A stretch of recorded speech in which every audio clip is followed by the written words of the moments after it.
Well, what's going on, Facebook family and friends? It is the 6th day of July. We are in the building. Positive choices, my man, Edward J. Brown. Yours truly, Joe Dupree from 100 BLK, the Black Station. And about this time, on every Wednesday, we come in here and we let you know that your mental health matters because a healthy you is a better you. And we want you to be the best you for 2022 that you can definitely be. So, my brother, Edward, what's going on, my friend? Man, look, it's good to see you, man. You was down there rubbing elbows with who's who in the black community. Man. And the what they call it, the black it's the Essence. It's not the music festival anymore. What is it? It's the Essence Festival of Culture. The Essence Music Festival of Culture, because they said it's all about the culture. So and you were down there with the who's who, man. So give us a little brief scoop on, who you met, what they had to say. Well, I'm gonna give somebody not only some brief scoop, but I was gonna give some good news. But since you jumped me out there like that, I'm gonna give you the good news now. Next year, y'all gonna probably see my brother Edward J. Brown, because I had a awesome chance to talk to some other mental health professionals, and they're going to be doing a mental health if everything keeps going in the manner that it's going, and I believe it will. I don't think that much going to change in 365 days. They're going to have a mental health symposium, and I'm going to make sure that my brother Edward J. Brown is there at the symposium and a part of the conversation, because a lot of folks don't know that mental health issues are going on all over the world. We leave from the Essence Music Festival having a peaceful, joyous time. There was really no incidents in New Orleans. Thank God for that. After coming back and being gone about 2 to 3 years, to wake up to a tragedy that happened 4th of July in Chicago. Yeah. And the crazy thing is now once again, if anybody who follows this podcast and this video podcast or go and look at it, we talk many a time about, some things are just pure evil. Correct. But at the end of the day, we've got to have some serious conversations because a lot has happened since the last time we talked. We even got church folks now a little bit feeling some type of way because Creflo Dollar jumped up and said, hold up. I ain't did this right. See, it's something about when a person finally realized that maybe the indoctrination and what they have been feeding you is actually not making you well, but actually killing you. Now, isn't that sad? If mama and them would think back about some of them foods they were cooking us back in the day, if they had said, you know what, I thought I was blessing my child, but actually that fatty food was giving them high blood pressure, diabetes, and heart disease. And that somebody would say, look, all you gotta do is not saying you shouldn't cook this food, but there's a different way. There's a different way you should do it to make it that it preserves the family and don't kill the family. So, man, I had the opportunity, as you see, you go to our website, the100blk.com, and you'll see there and on our social media where this is being broadcasted, you'll see a lot of me with different folks, Patti LaBelle for one, and different actors and actresses from The Chi to the new Disney movie Rise. And there was just a lot of folks I had the grand opportunity to speak with. I talked to Latasha from Escape, and Candy from Escape, as they got ready to perform. But even Latasha was talking about, healthy eating, how she went into a vegan lifestyle because she was always known as the big girl from Escape. And it was funny. I asked her what was her mental state of mind when people did that. And she said, that was really a mental drain on her, always being seen as the big girl. So your mental health matters. And that's why we're here on this night. With that being said, and no further ado, let me turn it over to my brother, Edward J. Brown. It's all yours, baby. Brother, that was a almost people would think we wrote this segue, considering the thing that I want to put out on the table today. I think it's time for us to have a conversation, and we touched upon some things last week, but today we have to have this discussion about self-imagery. How do we view ourselves, and why? That's the first part. How do we view ourselves? And the second half of the hour, I think we should talk about how important it is to us, how other people view us, because that's where, you know, mental health starts to be impacted severely sometimes. Because when individuals don't have the impression of us we want them to have, when people don't think of us the way we want them to think of us, we have a tendency to carry that baggage around. Right. So I think today we should actually talk about, where does image come from? Right. And why is it so relevant and so important that when it is tainted, it causes us to possibly want to harm ourselves, to go into deep emotional states of depression, to shut down emotionally, you know. So we need to really look at, where is image actually formed? What is a healthy image? What is a not so healthy image? You know, I think the first thing we have to take into account is how one sees themselves, and where does that begin? Wow. So, you know what I mean? How do we see ourselves, and when was that first encounter with self? So I have to go back to, you know, let's say latency age, when we're reared before the age of 10 on down. You know, when you're a kid and you're a child, and personality and your psyche is being formed, personal interaction is extremely important. That's true. We have to be very careful as parents and as just adults, how we write on our children in regards to this, the way they see themselves. Show you what I mean. We have a tendency to say, oh, look at the pretty baby. But then there's times we say, boy, that's a fat joker you got right there. Ooh, I'm even guilty of it myself. I don't call babies fat. I just say they're whoppers. Oh, that's a whopper. You got you a whopper with cheese on your hands. You know? So you have to be careful, because as children grow up and interact with other children, you know what I'm saying? Now, imagine if my grandson or my daughter or son got me to see, oh, look at that whopper. So now they're 2, 3, 4, 5, and they go to school and they see a kid that's not their size. What do you think they're going to say? Right. Hey, whopper. They're going to repeat exactly what they have been hearing. And we know that. We know that to be factual. And not only that, man, I think you brought up something that really folks need to think about. What you say matters. What words come out your mouth matters, because your children and your children's children and those you have influence over emulate you. We can think about how people have right now, with things that are going on in higher places, like the committee looking at the situation that happened on January the 6th. It was because the words of President Donald J. Trump mattered, and people hung on to each and every one of his words. So what you say carries a lot of clout, and you got to know that, no matter if you're the president or if you're just a parent in your house, that what you say matters. So imagine grown adults reacting to what the president said, you know, / the insurrection that occurred. Correct. So imagine a child and what a child feels in regards to self-image when they hear a loved one or a family member, someone that they hold in that, to call them fat. Or I had this discussion just recently at a gathering of me and some of my friends. Some of us have a problem with our skin color.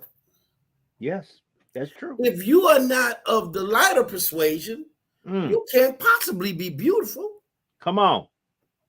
You must be light, bright, damn near white in order to be considered beautiful. Wow. So imagine you being a child and you're not treated the same way a light-skinned relative or someone that's, of a lighter complexion than you. As children, you notice these things. You just may not understand these things. Correct. Why is it this way? So now we start to have issues with our own esteem, our self-esteem. If I was a little bit lighter, we make fun of Michael Jackson, but someone should have really reached out to that brother. We have a lot of folks talking about what Lil' Kim is doing to herself. Correct. Physically. That was big conversation during Essence. I'm sure I saw the comments. Yeah, she came out on stage. Not only Essence, people talked about her and the way she looked at the BET Awards. I mean, at the end of the day, and then you even have people who talk about Lizzo and other folks, they call it body shaming. But at the end of the day, I think that we all have to understand, and you're right, we all have to tell each other that in your own way, you are fearfully and wonderfully made and you are beautiful. But many of us don't do that because we all have our preferences. We all have what we like and what we don't like. And nowadays, with the addition of technology and social media, people always ask me, why do you believe technology and social media and things like that is a bad thing in regards to a person's self-image? Here's the reason that technology and social media concerns me as a clinician. If I told you I thought you were ugly, it's just you and I talking. Correct. But imagine if someone posts that on your webpage. Brother Dupree, you got hundreds of thousands of followers. Correct. So now, in addition to me saying it just to you, and we're in a classroom of maybe 5 or 10 people, over 100,000 people know that you feel that way now. That is what technology changed. Technology changed the number of people that could be reached with your feelings or your thoughts about a particular topic, just like this podcast. So now you have to be even more conscious of how you speak in regards to another individual, because more people can be reached just by the click of a button. Correct. So now let's kind of get back to what we were talking about, the formation of image as a child. So now you have this child leaving home believing they're not pretty because they're dark skinned, or believing because they're not the same size as the cousin or the neighborhood kids. So now they go into school unsure. Correct. And that interaction in the school could either sway one way or the other. You can have people say, oh, don't worry about that. You're still very pretty, regardless of what anyone says. There we go. You're like, okay, well, cool, maybe so. But what happens when those peers begin to say, yep, you are kind of fat. Yeah, I don't think you look ugly because you black. And they come up with the nicknames for you, Blackie, Smokey. Right. It doesn't matter. But we start to see that formation, or that lack of formation, of positive imagery from childhood. You have to be very careful. Now, we as clinicians, we always say the one thing that can counter that is when you have that support system to dispel what someone is saying. Right. I remember, being a kid and growing up and being on the well, they don't call it fat. They always say athletic. I was athletically built. So being a kid who was athletic, I used to get teased all the time.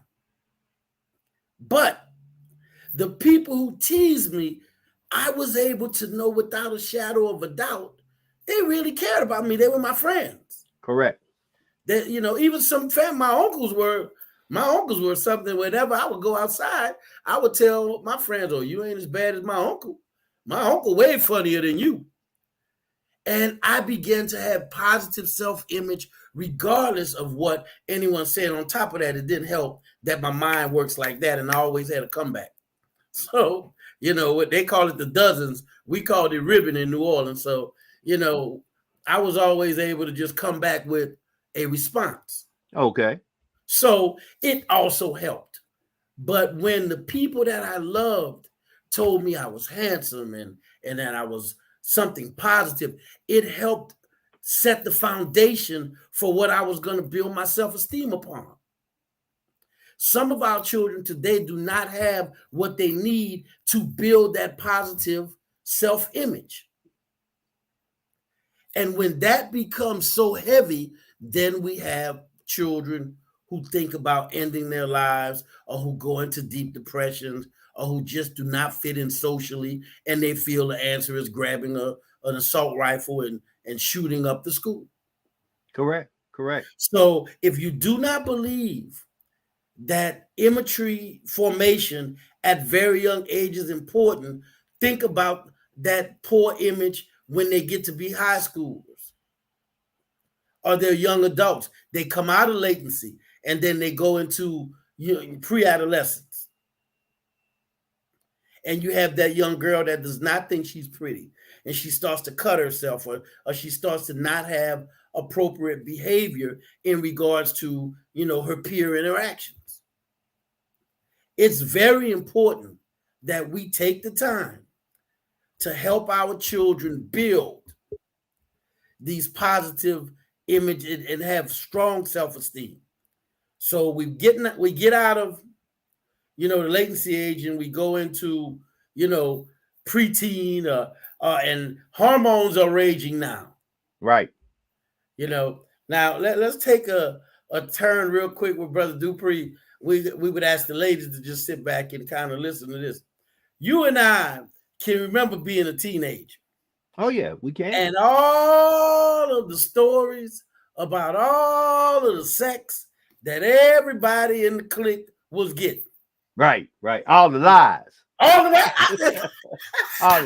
See, you went before. So I remember being a preteen and going to my grandfather and my dad, and I'm like, you know, all of these dudes are doing things that I didn't do. And I remember my grandfather said, well, when they come to you, what do you say? I said, well, I make up a story. I tell us a lie. And when I told my dad that, my dad said, they lying too. Right. All y'all lying. Right. You know, and I was like, what? He said, that's just what you do as boys. Right. And I was like, well, why are we doing it? He said, why'd you do it? I said, I didn't want to be the only one. Right. Left out of the pack. I didn't want to be left out, Lamont. You know what I'm saying? So as we start to look at the formation, you need to be careful on who your children friends are. Right. Because now that self-image that's being formed is actually help being created by the people that they consider their friends.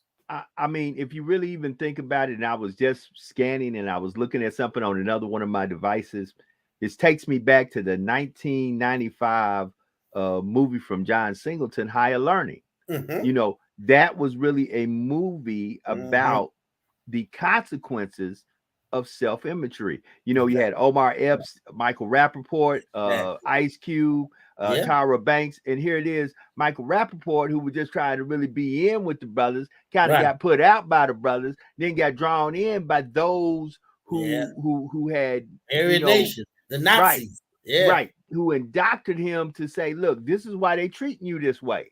You know, you should have never tried to click with them anyway, because this is who you really are. We really got to understand, especially in these days and times, as you said, with so much availability to information readily through devices like this. Absolutely. We've got to be able to let those who we care and love about know that that may be who they say you are. This is who you are. Absolutely. Because what we have to understand is at that age, the most important thing, and if your children who are preteens and teenagers tell you it's not, they're not being honest. The most important thing for a teenager is to be accepted, to be a part of something. Right. You know, I sit back and I think about all of we called them cliques back then that we had in high schools. All the jocks hung out with the jocks.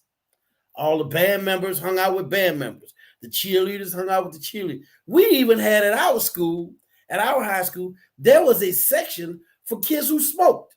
Yep, me too. Me too. There was a smoking section at the school. So, you know, the soccer players and the grunge or what it was at the time, you know, they all had their little cliques. And all of those cliques were formed based on a particular image. So if you want to be involved with what image your child has, pay attention to their friends. The weed heads all hung out together. Right. You know, the school cutters, they all hung out together. Right. You know, I tell people all the time, you know how we pick our friends? We pick our friends by what we have in common. Mm-hmm. So at that point, you really, and parents always ask me, when should I really be connected to my kid? Adolescence. Adolescence is one of the toughest times in a young person's life because one, you're not a kid, but you're not an adult either. You're stuck right there in the middle. Right. You know what I mean? And it's hard for some kids, especially when they're trying to define themselves. So now we've reached the point of adolescence. And when you think about it, that Columbine shooting, those two boys were friends. They had common thoughts and beliefs that they were going to do this together. Right. If that doesn't prove my case, I don't know what. They said, they don't like you, they don't like me, let's get them. We're going to get a bunch of guns and some long trench coats, and we're going to come to school. They had a whole plan. Right. Someone at that time should have been paying attention to the two of them. You're right. Watch who your children's friends are, and you will get a pure glimpse into their image of themselves.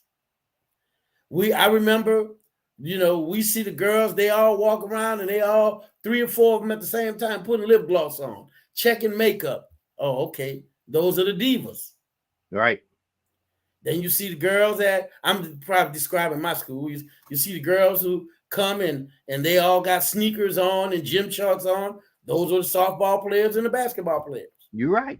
So certain looks let you knew what group these individuals belong to. What clique they roll with, as they say. What clique they rolling with. And so I tell parents, if you can pay attention to who your child's friends are, you will get a glimpse into how they think of themselves. Now, as we go farther through this conversation, we'll talk about how when it's not always the way it appears. Right. Because we just lost an asset in the young lady from Southern University who, if you looked at it from the outside, she had not a word, had not a word in the world. Looked like she had everything a young person could possibly want.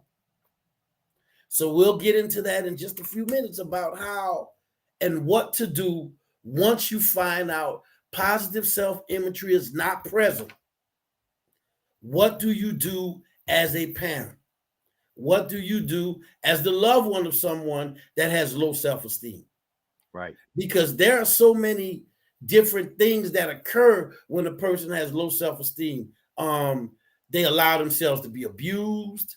They have depression. Some of them have anxiety when put into public situations. If you ask a person with low self-esteem to speak in front of a crowd, their anxiety level immediately goes through the roof. Correct. So when we start looking at, you know, we went from latency age to preteen to adolescence and the formation of be it positive or negative, image, that's when it occurs. Mm-hmm. So we always know you mama's baby. Hey, mama baby. Hey, daddy's girl, mama's boy. Right. All of these adjectives to describe what happens when you say, hey, come here, fatso. Put those chips down, big girl. That's also forming a sense of image. That's why it's such a big deal that Lizzo is so open about her size and her sexuality and not caring. It shouldn't even matter. Why does it matter? It matters because she's a full-figured girl that has the idea of the image of a supermodel. Correct. It just doesn't go together, right? That just doesn't seem right. Doesn't she know she's fat? Doesn't she know she's not, a beanpole? She knows all of that. And guess what? She does not care. How does a person get to that feeling? How do they get to that point? Right. How do we get there? Well, we're coming up on the end of the first half of the hour. Let's talk about that in the second half. Now we have someone with low self-esteem. It's been formulated and it's been nurtured. Because, we can nurture poor self-imagery the same way we can nurture positive. So now we have these young teenagers and young adults that absolutely hate everything about themselves. What's the first step in having them repair that negative image they have? The first thing we have to understand is that this is called self. And sometimes we can be our biggest obstacle. Right.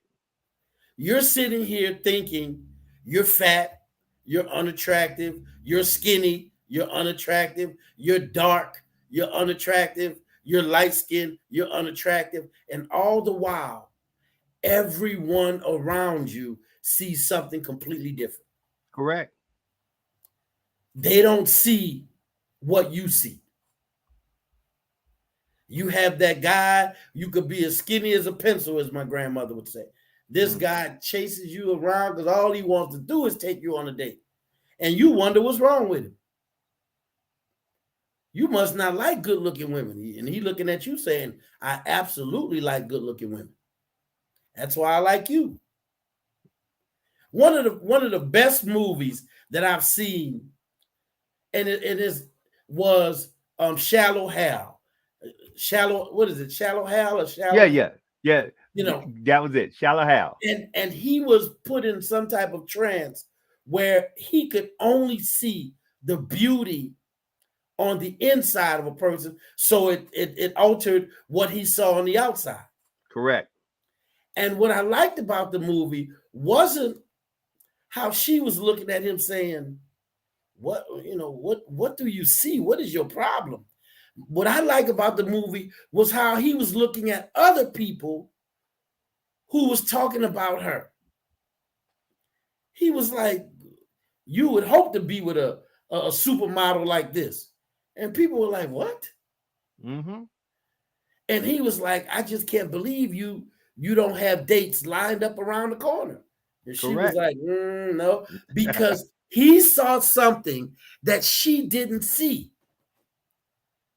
So when we start looking at people with low self-image or poor self-esteem, the first thing we need to do is let them know this is what you see, and we have to change what you see. We don't see that. Correct.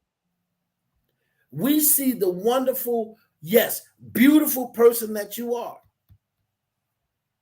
Okay, I gotta put myself on the spot and tell you about how a few people kind of looked at me like, I can't believe you're saying that. You're so prejudiced. Okay. Do you remember a couple of years ago, and maybe more than a couple, it might have been 5 or more years ago, there was a gentleman on Dancing with the Stars. Okay. He didn't have but one arm, and he had one leg. Now that I'll be honest with, I'm not a big Dancer with the Stars viewer. I wasn't, but keep on rolling. I immediately said it ain't no way.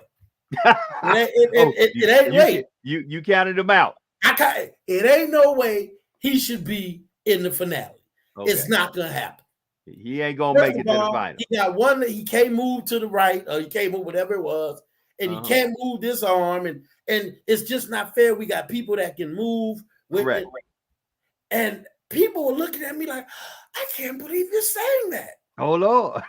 I don't have a problem with him having one arm or one leg. My issue was he cannot win a dance contest. Well, he was one of the two finalists. Wow. So he said, "Don't hold it. We can go back to something that let me get on screen when I say this. One of the classes that I teach, where I try to help individuals look at choices that they've made in their lives. I use the skit from Star Wars when Yoda is talking to Luke Skywalker, and Yoda says, do or do not. There is no try. There is no try. You know, and one of the things Yoda says, judge me, and you can fill this in many ways. He says, judge me by my size, do you? Where you should not. Exactly. Right. Exactly. So you can't judge a book by the cover or the appearance, because once you start opening up and going through the book, you may come to find out that the book ain't nowhere even close to what you thought it was. I judged that brother and said this cat could not be, and it just wasn't real, and that folks was just making this up because they was feeling sorry for him because he only had one leg and one arm, and now he did not win, but he came the first runner-up. My thing was, regardless of what I thought, right, there was a nation of people who had to vote, right, and they voted him into the final. And eventually he danced quite well because they just didn't vote for him out of sympathy or empathy. They voted because they felt like he was a good dancer. Absolutely.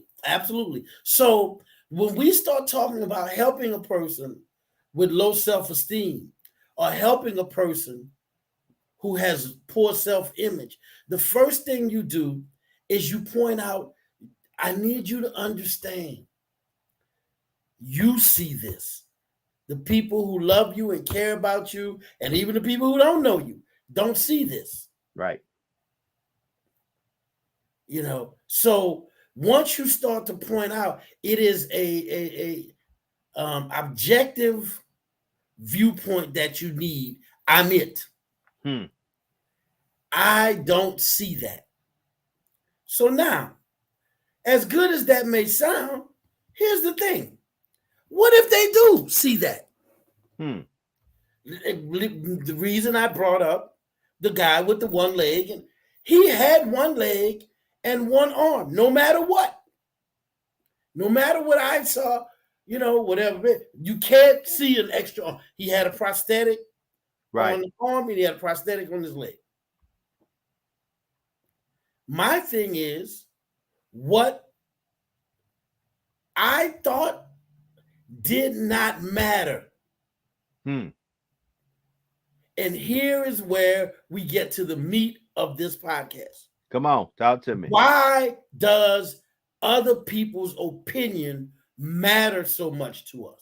Come on. Because when we see people who care so much about what other people think, it causes them to react. Watch this. You know who Mr. Morris Day is? Yes. Yes, exactly. Yes. There was a scene, and I'm not a scene. There's one of his records where he's coming into the club. It's a monologue, a prelude. Yeah, right. Prelude. You hear the club in the back, and the girl says, "Oh, there's Morris.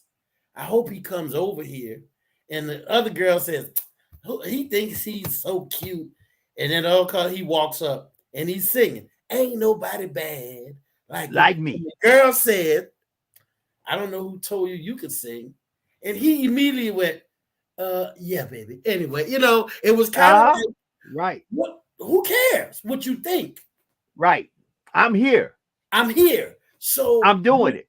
When we get to the point, what if people believe all the negative things and that you can change that? Right.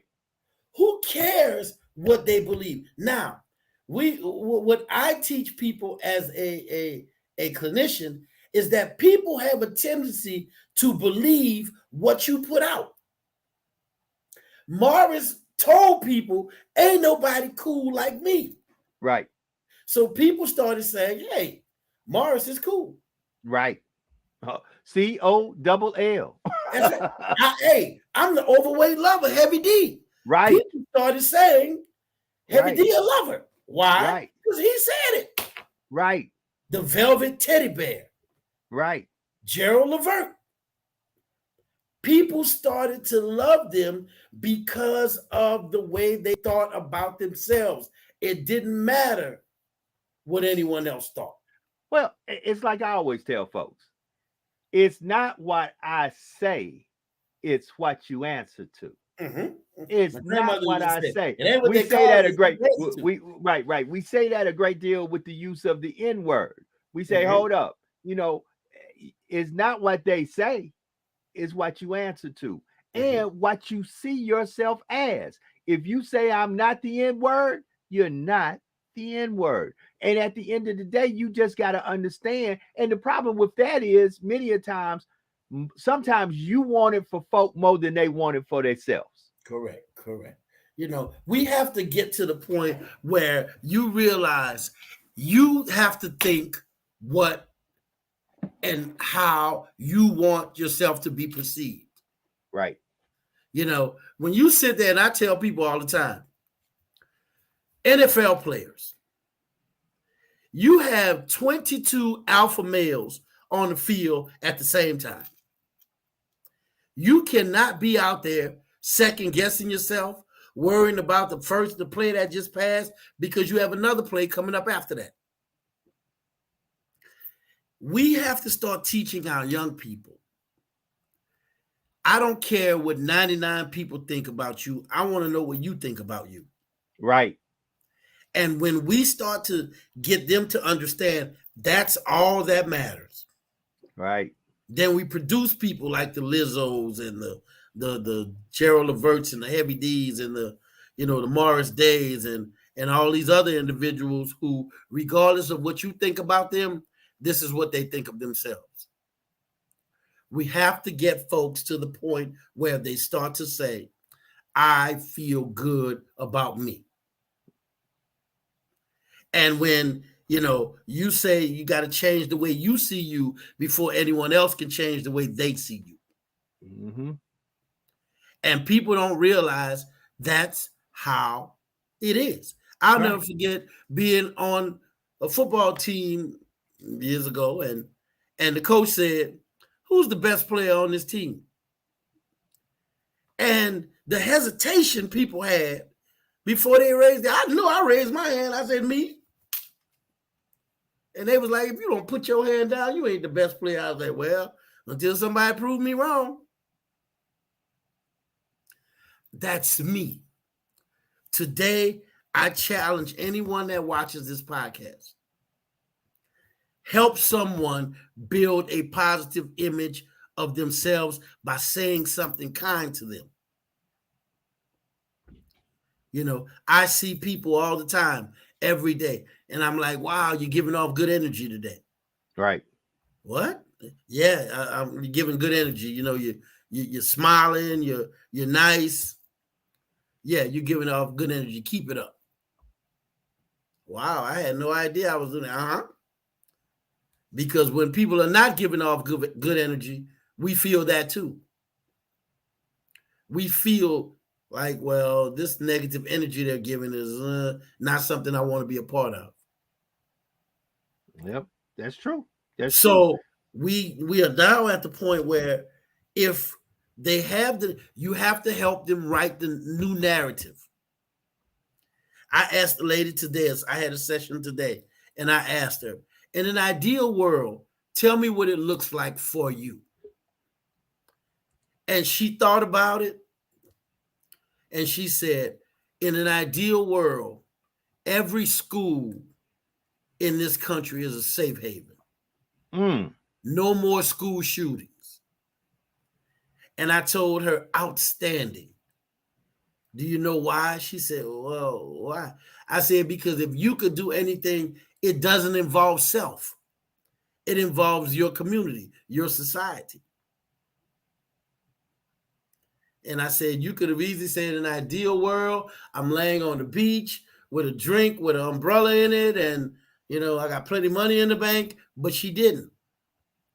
She said, an ideal world is where every school in this country is safe. Now, imagine if that's not a giving soul, someone that thinks of others before they think of themselves. Correct. Her image of self is that of a giving, sharing, loving person.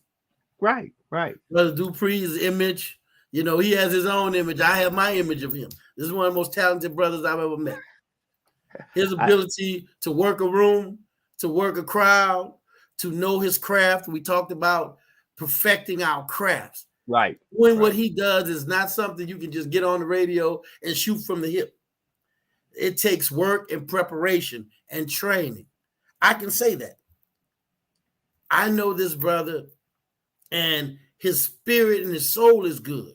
Not because we're friends, but because I got to know him. Right. And just like people don't know, and this is, I'm glad, great segue for this. I always put it up here. Listen, family, here's why we really do this. And we're going to take a little pause for the calls for the next 2 minutes. And I'm going to tell you about positivechoicescounseling.org. It is where you can go if you know somebody who has someone that they need to talk to, because we need to be real about this. And Edward, I'm going to really say we really need to get real about this. There are folks out there who are that close to throwing in the towel, that close to losing everything. And when I say losing everything, anytime that you're at the point of your life, because suicide amongst people of color, Black and brown folks, are at an all-time high. Any time that you're at that point, you're about to lose it all. Because guess what? I can recover everything but two things. That's time and life. Correct. Once the moment is gone, it's gone. Once life is gone, it cannot be recovered. And family, if you know somebody who needs someone to talk to, someone who will make them understand that they are valued and are valuable, Positive Choices Counseling Service is my highly recommended source for you to go to. They don't have to be in the same state. They do televisits. They take no insurance, all insurance. Listen, go there. Reach out. If they cannot help you, I promise you, they will direct you to somebody who can. Absolutely. That's how much I know. This brother ain't about that. He's like, look, man, I ain't trying. Listen, if I can't help you and I know you need help, I'm going to find you someone who's close to you who can help you. With that being said, go there, check out their website, check out what they're going to going on, and help somebody. Man, listen, your mental health matters. And I'm actually going to post up the website and show y'all the website in a few. Back to my brother as we took that pause for the calls. Yeah, absolutely. You know, we have to begin to write on people in positive ways. We have to be able to share our positive energy with individuals who are struggling. You talk about calling Positive Choices and us being able to link you. Here's the interesting thing. Before I lose another part of our future, and that's what I think and why I'm such a opponent to this adversary that calls itself suicide, is because it takes the future. You never know what will happen when someone takes their life, what could have been, you know, the future and how things could have grown and changed. So what ends up happening is people take their lives and they kill their future. So now, what I want to talk about, getting back to helping individuals with low self-esteem and low self-image, is that if you can continue, we said the first thing is letting them know that's what they see. It is not actually factual. Right. Number two, let them know the positive thing that you see about them. This is what I see in addition, to, telling you that, that's not necessarily true. And the third thing is everything can change. Right. You can do and make the changes to your life that you want. It's going to take work, but you can do it. It's possible. And you can point out all the things they've overcome in their lives in the past. Correct. We made it through a pandemic, its highest point. I tell people all the time, I don't think we're out of this, but when it was at its peak, we lost people. Right. If we are still here, we made it through. That's worth recognizing. You have made it through obstacles before. Correct. By working, by believing, having a positive outlook. We need to keep the positive energy in our community growing. Correct. You always say, tell a friend, tell a friend. I'm going to take that line and I'm going to adapt it just a little bit. Tell a friend something positive and then tell them to tell somebody something positive. Right. That part. Yeah. Keep it flowing. Yeah, keep it flowing. Going. You tell them something positive and tell them all I need you to do is you tell somebody. So there was this craze and this thing everybody was doing called Pay It Forward. Right.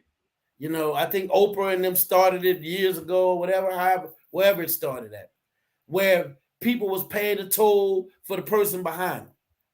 Or you in the line at McDonald's and you pay for the person's food behind you. Correct. Whatever it may be, it was a kind gesture that was passed on to the next person. And the only thing they ask is that at some point, you do it for someone else. Right. You reciprocate that to someone else. Correct. That's how you help people develop positive self-esteem. Tell them something good about themselves and let them know that the things that you're thinking isn't necessarily true. Correct. It doesn't necessarily mean because you're dark skinned, you're not good. Oh, I love this one here. You got short hair. Right. Because only the girls with long hair was pretty. Right. Now we have sisters walking around with bald heads. Right. Right. On the cover of magazines. Beautiful. Right. Shaming some of us brothers. Shaming some of us brothers with bald heads. Exactly. We have to get to the point now in our lives where we start to help people build self-image. Correct.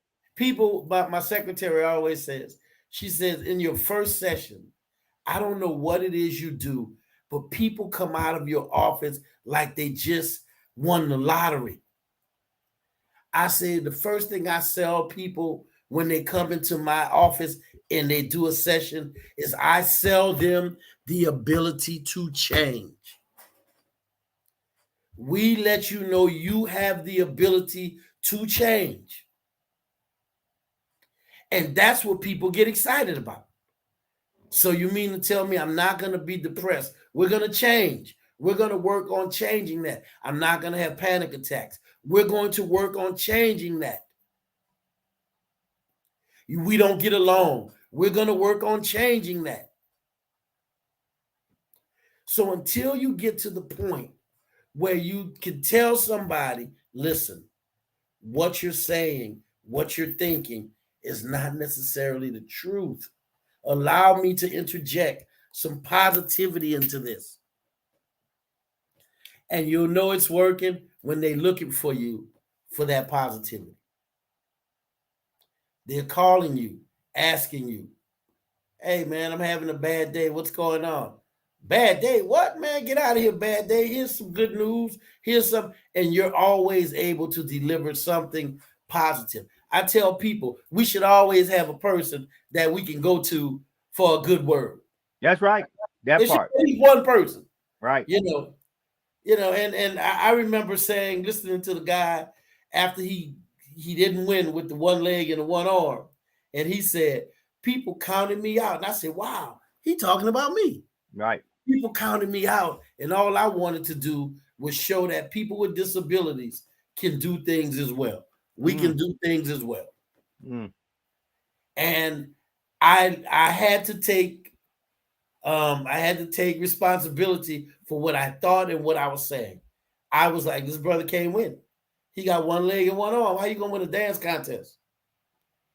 And there are 12 people who start out on Dancing with the Stars. He was number 2. So I want to take this minute to say, every day, take a kind word and give it to someone that may be struggling. Come on. Look them and say, you know what? That's a nice shirt you got on. Hey, brother, you did a good job on this task we had to do. Boy, you really did give me my food quickly today. Because Brother Dupree said some of these fast food restaurants should change their name from fast food to just food. Right. My mental health was not right. At that time, my mental health was not right. And watch this. Once again, to show you how mental health, though we many a time stigmatize it, affects us every day in every way. I wasn't quite right after I went through that experience. And I felt bad even after I made that post, though I felt that post was necessary, that somebody would say, you know what, we've got to do better. See, do better, yeah. It's hard. I'm gonna make you laugh. Today I talked to another journalist friend of mine who does a show very similar to ours. And he said something that blessed my soul. He said, we're the ones always telling people to go see the doctor. We're the people always telling people, this is what they need to do to be a healthy them, a better them. But then we don't take our own advice sometimes. We don't go get our checkups. We don't go get our colonoscopy. We don't go sit down with a clinician with mental health and say, look, man, I've been talking to all these folks, but this is what I'm dealing with. And listen, as men, and I can say this earnestly because not too very long ago, I think it was about 4 weeks ago, we had to postpone a show because here I am steadily talking about take a friend or a family member to the doctor. Fellas, take care of yourself. Diabetes, high blood pressure, obesity running rampant in our community. And here I am, all of a sudden, I have a TIA, a baby stroke, because I haven't been doing what I need to do. I wasn't, well hydrated. It's a full circle thing. You've got to be on your health 24/7, 365. Especially when you reach a certain age. Right. If you not on it, it's gonna be on you. And family, we got to stop looking at the mental health portion of our health as it's not important, because right now, with everything that's happening, you every day getting bombarded with something that's messing with your head. Absolutely. There's an image, there is a news story, there is an article, everything from, for example, the sound not sounding right at Essence, to a 4th of July shooting, to migrants, people who are a black and brown color, people who are not of the majority, as they say here, people who are considered the others. They find a whole truckload of them in San Antonio trying to get smuggled in, and all of a sudden you're feeling some type of way. Your mental is being attacked. Listen, don't let folks fool you. Roe v. Wade, the Roe v. Wade decision affected a lot of people mentally. At the end of the day, you are being bombarded with stuff that affects you mentally every day, from Uvalde to the Supreme Court, to the Democrats, to the Republicans, to the White House, to the outhouse. Something is always there making you go, We have variables that impact us every day. And when I say variables, I mean things like economics, socioeconomic issues, we have gender issues, we have economic issues. I mean, it's just so many things that's flooding my head, right? That we deal with on a daily basis. So now imagine trying to deal with what's coming at you on a daily basis, and then having to deal with how you feel on the inside. In addition to that, I tell my staff all the time, just because we deal with other individuals' issues for a living does not mean we don't have issues of our own. Self-care is important. But what I try to tell people is seek out that variable in your life that's going to give you some positive feedback. If it's a counselor, go get counseling. If it's a clergy, a pastor, or someone should be accessible in your life to give you a kind word to make it through a tough time. If you do not have that person, Positive Choices is available. You can call the number and someone will reach out to you. I want everyone within the sound of this podcast to know that you are unique. There's only one you. If that is not enough to let you know that you are divinely created, you are divine by nature, I don't know what else. There's dozens of horses running around, but there's only one you. There's dozens of species of animals. There's only one you. And if you do not believe that you are unique, call someone that'll let you know. I'm so glad you're in my life. Correct. Can you imagine how that makes a person feel when you can look them in their face and say, I don't know what you're going through, but I want you to know you mean a lot to me. I look at my staff sometimes and a lot of my clients, and they say, when I leave your office, I feel so much better because you always seem to have something positive to say. I believe that every situation, we call it the forever optimist as opposed to pessimist. Like, for example, take my man with the one arm and the one leg. Come on. Hey, what I was thinking was like, well, he still has one arm and one leg. Bingo.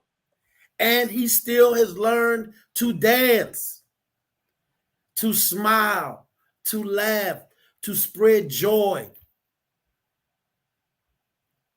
I believe that we as people have gotten to the place of complacency where we do not celebrate our uniqueness. That was the point of this entire pod. We need to celebrate our uniqueness. All of your lumps and your bumps, celebrate them. As the old people say, the skinny minis, celebrate them. That's it. Dark, light, blue, black. I don't care what you are. Celebrate your uniqueness.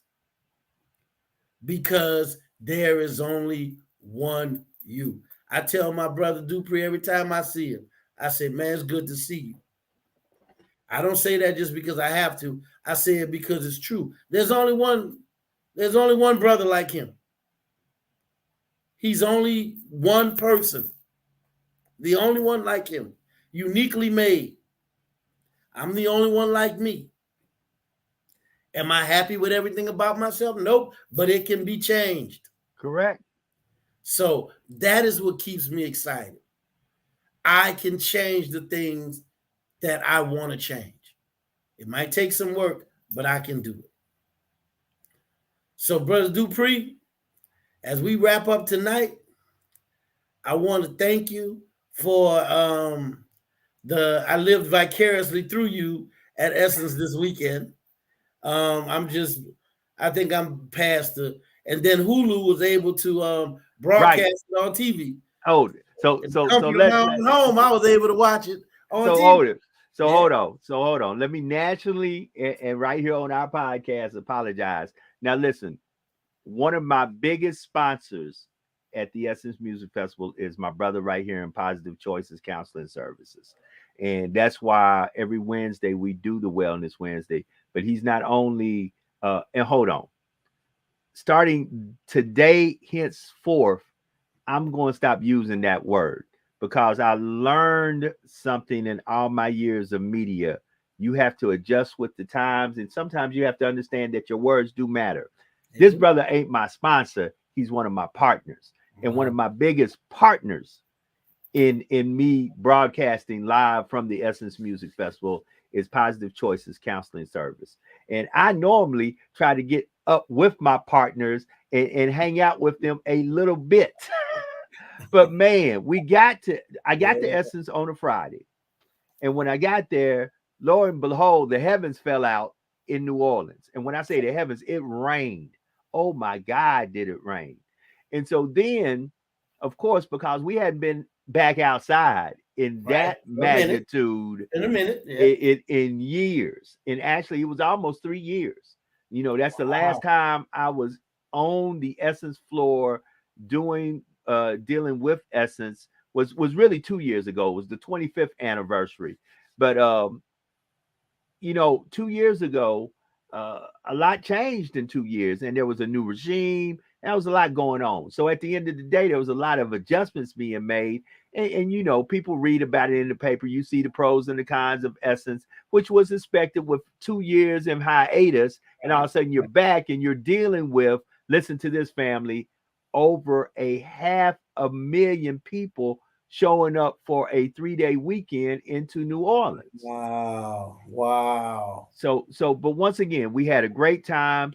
Thank you to partnerships like I had with Positive Choices Counseling Service and the partnership of those who believe in me and what I do, which I try to give us the information from our perspective. I did that for 30 years, some to my betterment, some to my detriment. But at the end of the day, I am about the community. I'm from the community. I'm in the community, and I want to see the best for our communities.